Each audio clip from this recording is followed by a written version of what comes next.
कई लोगों की बाहर की आंख खुली होती है लेकिन अंदर की आंखें बंद होती है। कई लोगों की बाहर की आंखें भले ही दिखाई ना पड़े लेकिन अंदर उनके बहुत प्रकाश होता है। धर्म तुम्हारे अंदर की ज्योति को जगाता है।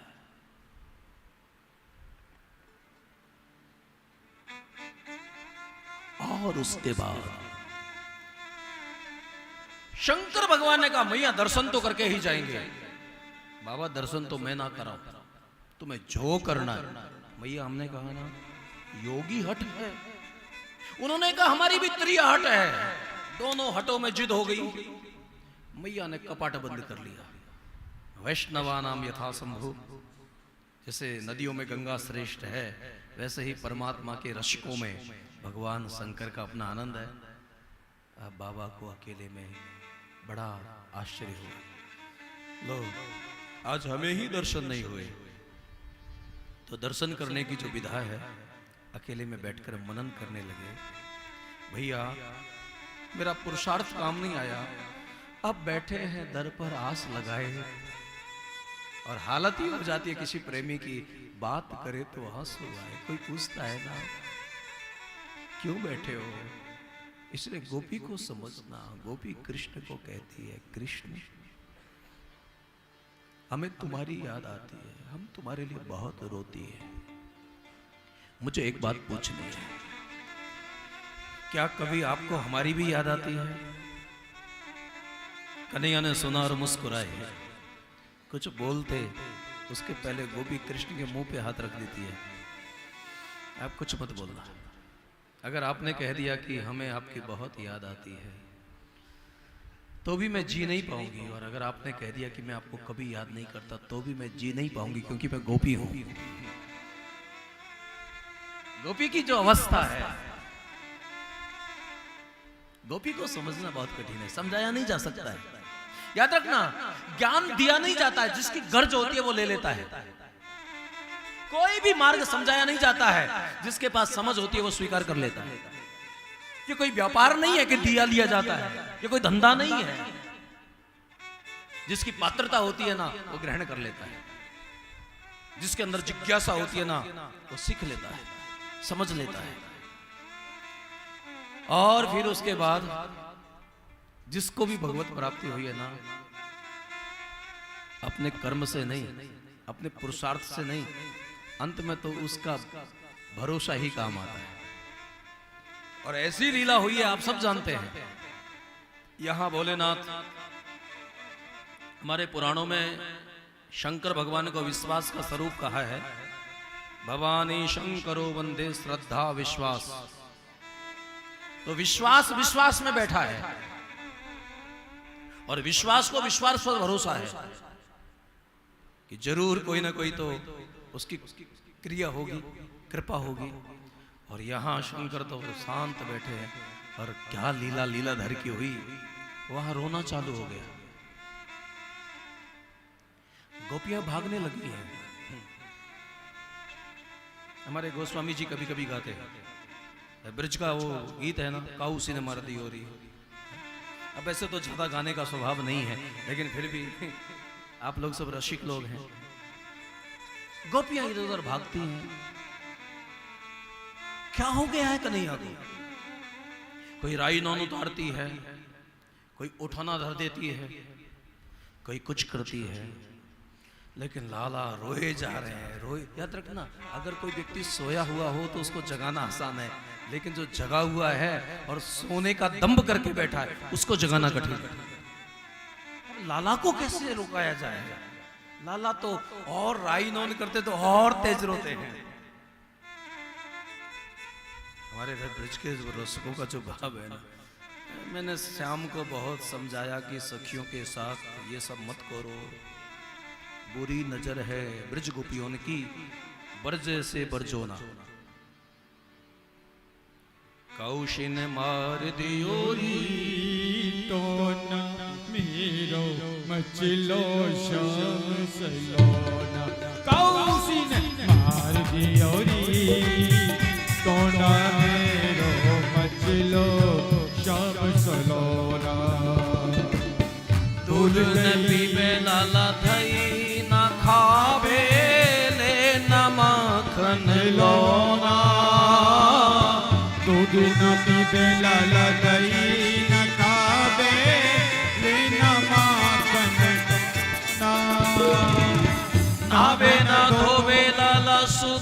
बिसराई नावे ना धोबे लाला सुध बिसरावे मचल गयो मेरो चोना कौसी ने मार दियो री सोना मेरो मचलो सलोना। कभी कभी होली के जब ऐसा माहौल होता है ना और हम अपने गिरिराज जी वाले आश्रम में होते हैं तो वहाँ ब्रजवासी लोग आ जाते हैं।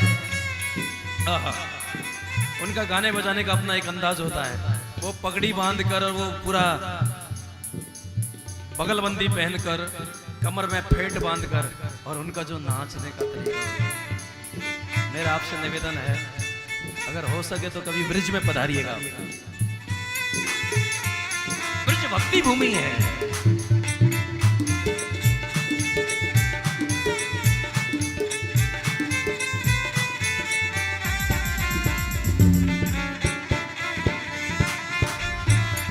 ये जो रसिक उपासक लोग हैं ना, जिन लोगों को ज्ञान स्थिर हो गया है ना, उनको ज्ञान के और कोई तर्क की बातों में कोई रस नहीं होता है। उनको ऐसे भगवत चरित्रों में ये कोई जो भावुक रसिक की जो बातें होती है ना, इसलिए ऊधो की दाल गोपियों के सामने नहीं गलती है। ऊधो ये प्रेम की भूमि है। यहां गोपियां इधर उधर भागने लगी है। एक गोपी की निगाह वहां पड़ी जहां शंकर बाबा बैठे थे। अरे ये कोई जोगी बाबा बैठा है। जाके प्रणाम करके, बाबा तुम कछु जानो हो, आपको जानते भी हो। शंकर ने कहा मतलब क्या जान पूछना चाहती हो? अरे वो हमारे नंद के लाला को नजर जो लगी है, बस। नाटक तो करना पड़ता है भैया, ज्ञानी के लिए सब नाटक ही होता है। भूल गई मैंने दियो न बाके माथे बीच ठिकाना। भूल गई मैंने दियो न बाके माथे बीच ठिकाना। रोई रोई रुदन करे मेरो बारो, रोई रोई रुदन करे मेरो बारो। तोड़ दियो है खिलौना कौशी ने मार दियो री तोना। मेरो मचलो श्याम सलोना। याद रखना, जो मेरे को परमानेंट सुनते हैं ना, उनको आश्चर्य लग रहा होगा कि महाराज और ऐसी चीजें गाते हैं क्या, क्योंकि उन्होंने कभी देखा नहीं इस ढंग का भाव का भजन गाते हुए। वैसे गाते हैं हम लोग, लेकिन ये जो थोड़ा है ना, इसमें अनुराग ज्यादा है। और याद रखना, ज्ञान की पराकाष्ठा अनुराग में ही होती है। इसलिए कभी कभी ऐसे भजन होते हैं ना जो ब्रजवासियों के हैं। सौ खाऊं पर घर न जाऊं और अब न करूंगो चोरी। पर घर ना जाऊं अब न करूंगा चोरी। पर एक बात मोए समझा दे कब आगे दुल्हन गोरी। पर सांझी के अब लावेगी तू दुल्हन गोरी। सौखाओं पर घर ना जाऊं अब न करो चोरी। आहा, ब्रह्म की क्या स्थिति कर दी है साहब ब्रजवासियों ने। ताए अहिर की छोरियां छचिया बर छाछ पे नाचना साहब। भैया झूठो दोष लगावे, तनिक शर्म नहीं आवे। ब्रज की बावरी मैया चोरी करना तेरा श्याम री मैया। चोरी करना तेरा श्याम री मैया। झूठो दोष लगावे या तो तनिक शर्म नहीं आवे। भैया झूठो दोष लगावे या तो तनिक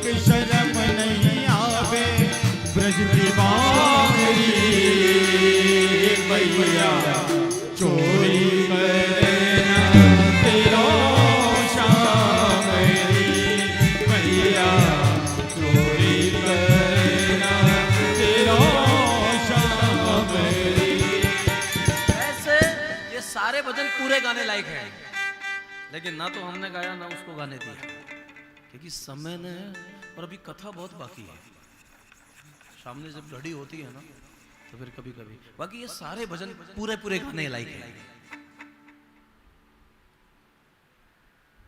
सौ खाऊं पर घर ना जाऊं, अब ना करूंगा चोरी। और फिर उसके बाद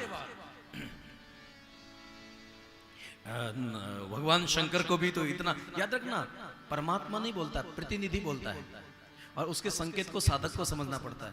तब तो शंकर भगवान ने अपना झोला निकाला, हाँ ये भूत उतारने वाली भभूति है, तो इसको अलग रख लिया। ये बिच्छू उतारने वाली दवा है। शंकर जी ने अपना आंखें पोंछी, चश्मा लगाया, बेटी मिल नहीं रहा है, जरा देखूं तो सही। अच्छा अच्छा, हाँ ये नजर उतारने वाला डिब्बा मिल गया, मैं उतार सकता हूं। गोपी ने कहा चलो ना। शंकर ने कहा ऐसे नहीं चलूंगा, तेरी जो मालकिन है, एक काम कर, तू मेरा झोला उठा। अब बेचारी वो ललिता चाहे विशाखा जो भी है, वो अपने झोले को टांग लेती है, और शंकर भगवान पीछे पीछे अब सम्मान से जाते हैं। मैया को कह के दरवाजा खुलवाया, ओ मैया जरा देख तो, लाला की नजर को उतरवाने के ताई एक महात्मा को लेके आई हो। मैया ने दरवाजा जो खोला, सामने उसी शंकर को देखा।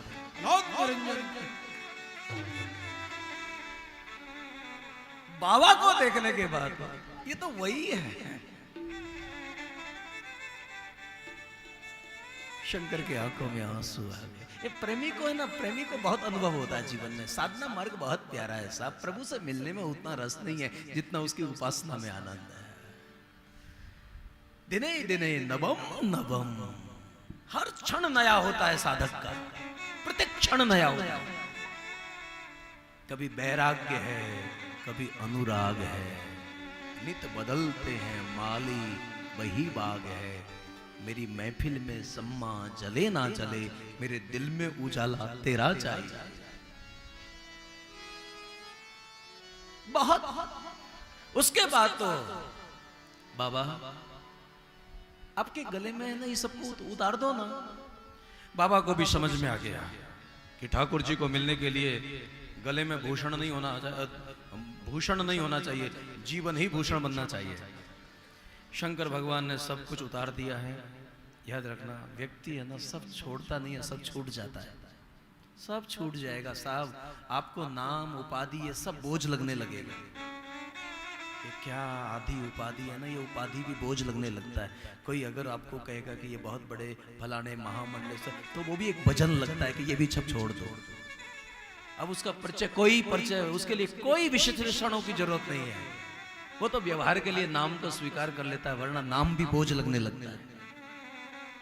एक स्तर की जब साधना हो जाती है ना, तो साधु को स्वर्ग छोटा लगता है, लेकिन साधु शून्य में समा जाता है। और जिसको स्वर्ग छोटा लगने लगे और जो शून्य में समा जाए, वही पूर्ण हो सकता है। जो शून्य है वो पूर्ण है। सब छोटा लगने लगेगा। और उसके बाद शंकर भगवान ने कहा कि भैया मैं मंत्र पढ़ूंगा।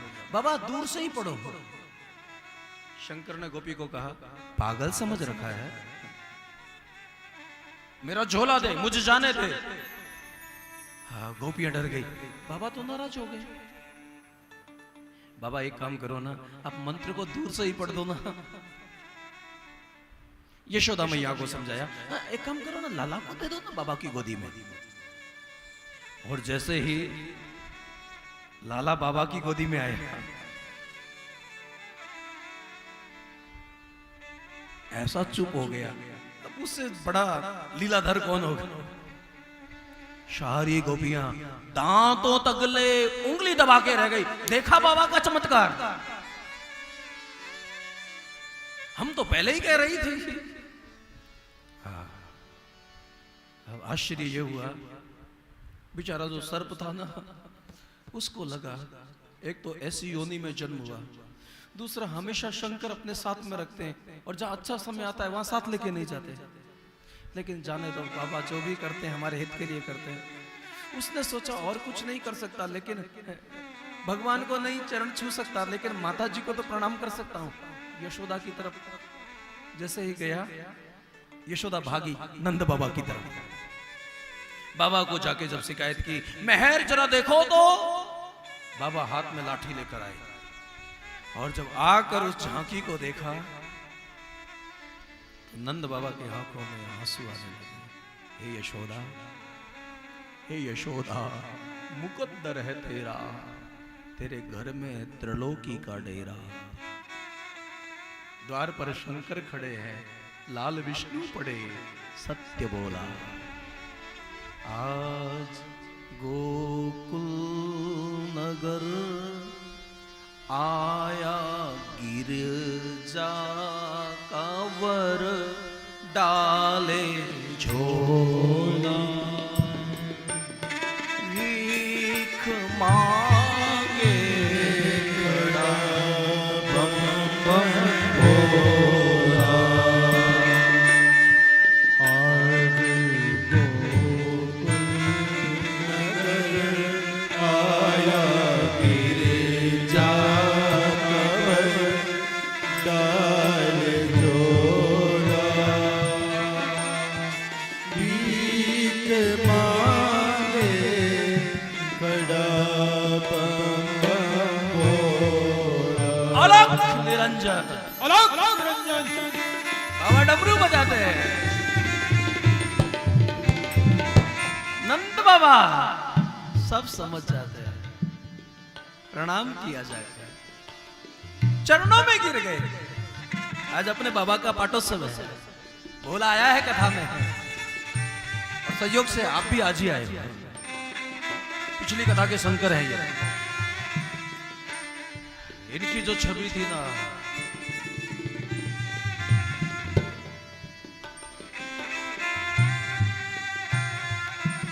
मेरे भाई बहन एक याद रखना, एक बार, खैर समय को देखते हुए मैं बढ़ाना नहीं चाहता इन कथाओं को, बाकी किरदार को लेकर बहुत कुछ कहा जा सकता है। एक कोई व्यक्ति राजा के पास में भिखारी जाता है, बहरूपिया जाता है, महाराज मैं बहुत अच्छा रोल करना जानता हूं, मुझे पुरस्कार दो। उन्होंने कहा कुछ चमत्कार दिखाओ। कहीं नदी के किनारे कुछ महीनों के बाद एक कुटिया बना के वो यति के रूप में रहने लगा।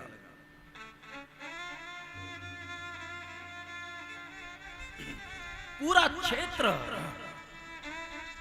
उसके दर्शन के लिए आने लगा। एकांत में बहुत तपस्वी रहते हैं। राजा धार्मिक था, राजा दर्शन के लिए आया।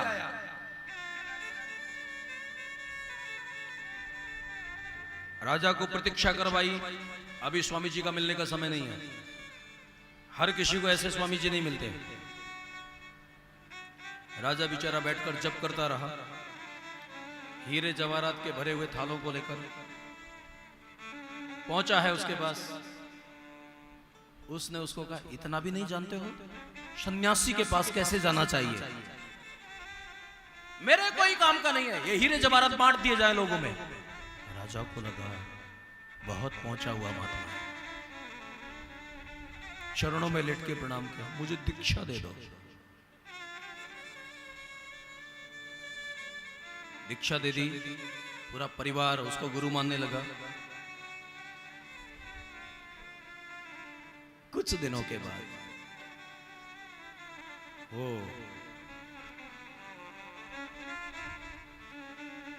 वापस जब महलों में आया था 5 महीने के बाद, राजा को कहने लगा कि मेरा पुरस्कार दो। मैंने आपको किरदार करके दिखा दिया और आपको प्रभावित करके दिखाया। राजा ये बात मानने को तैयार नहीं कि वो तुम हो सकते हो। उसने कहा वो मैं ही था। पूरे विवरण को बताया तो राजा को भी लगा कि सच में ये बड़ा आश्चर्य हुआ। सच में वो मेरे गुरुदेव नहीं, वो आप थे? उनके मैं ही था। तब राजा ने कहा कि महामूर्ख, एक बात बता, मैं तुझको इतना हीरे जवाहरात 2-4 गांव देने वाला था, मैं तेरा खुद शिष्य बन गया और उस समय तूने स्वीकार नहीं किया, और अब आया है मेरे से, ज्यादा ज्यादा मैं आपको क्या खुश होकर दे दूंगा, 2-4 असरफियां दे दूंगा पारितोषिक में, पुरस्कार में। उस समय तूने क्यों नहीं लिया? उसने जो एक बात कही ना राजन, उस समय मैं एक सन्यासी का रोल कर रहा था, अगर उस समय में वो स्वीकार करता तो मेरा रोल बिगड़ जाता। मेरा रोल नहीं बिगड़ना चाहिए, मैं जो भी रोल कर रहा हूं उसमें पूरा डूब के उतरना चाहिए। याद रखना, यहां सब नाटक ही चल रहा है। तुमको प्रकृति ने जो किरदार सौंपा है ना, उसको उस ढंग से करो कि उस परमात्मा को लगे कि वाह क्या रोल किया है अपने साथ। बाकी ना हारना जरूरी है ना जीतना जरूरी है। तुम क्या समझ, हम लोग क्या समझ पाएंगे, हम लोग कितना क्या करेंगे। लेकिन ये कथाएं शंकर भगवान ने जो किरदार निभाया है, और उसके बाद नंद बाबा कुछ पूजन सामग्री और भेंट लेकर आए हैं। बाबा ये स्वीकार करो। शंकर भगवान के आंखों में आंसू आ गए। बाबा मुझे ये कुछ नहीं चाहिए, अगर आप कृपा ही करना चाहते हो ना, तो तुम्हारे महल में एक छोटा सा मेरा कुटिया बना दो, एक मंदिर बना दो, ताकि ठाकुर जी की बाल लीलाओं का मैं ठीक से दर्शन कर सकूं। शंकर की आंखें भर गई कहते कहते। नंद बाबा शायद आपको पता नहीं है, ठाकुर जी की बाल लीलाओं में इतना आनंद आता है ना, कि मुझे उतना आनंद तो समाधि में भी नहीं आता है। मैं समाधि छोड़ के गोकुल में आया हूं। समाधि छोड़ने वाले ही इस गोकुल को समझ पाएंगे। परिनिष्टोपि निर्गुण्य, ये जो अनुराग की अवस्था है ना, वहां समाधि भी फीकी लगती है ऐसा। ये तो भाग्यशाली है वो लोग। एक कोई महात्मा किसी को कहता है कि कहां जा रहे हो? वृंदावन में जा रहा हूं।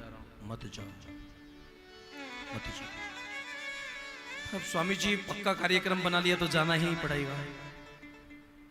साधु ने कहा ठीक है, अगर जाना चाहता है तो कालिंदी के किनारे मत जाना। आप भी कैसे हो, हम ब्रिजभूमि जाएं और कालिंदी में ना नहाएं? उन्होंने कहा कालिंदी के किनारे जाओ तो निधिवन में मत जाना। हम तो वृंदावन भी जाएंगे, यमुना भी नहाएंगे, निधिवन में भी जाएंगे, आप क्या करोगे बोलो? साधु रो पड़ा। अगर वहां जाए तो कान में कुछ लगा के जाना। ये तो क्या बातें कर रहा है, हम ऐसे ही जाएंगे। तो साधु ने रोते हुए कहा चले तो जाओगे, लेकिन लौट नहीं पाओगे। और पथिक बा